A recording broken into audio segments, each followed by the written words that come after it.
Despite outrage on social media, United Airlines is defending its decision not to allow two girls to board a flight because they were wearing leggings. Now Detroit's Simon Chowdhury shows us how the rules were different for the teens and why some travelers still disagree with the policy. United Airlines is trying to stop some social media turbulence after getting a lot of flack for their dress code.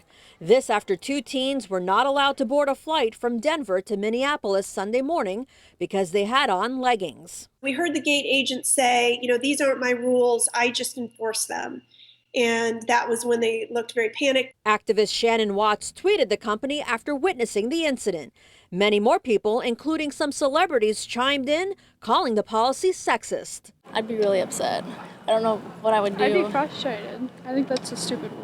The company released a statement saying the girls were pass riders, which means they are relatives or friends of United employees and get to travel for free or at a heavily discounted rate.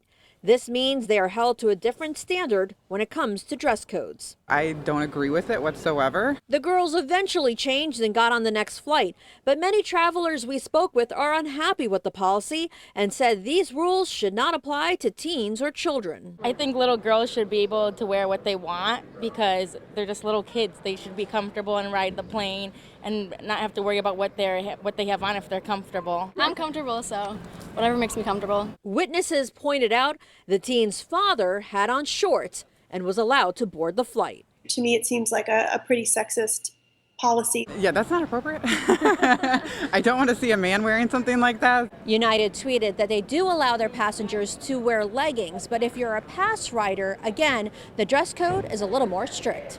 At Metro Airport, Simon Chowdhury for the Now Detroit. Oh boy, well, it didn't take long for Delta to chime in. It sent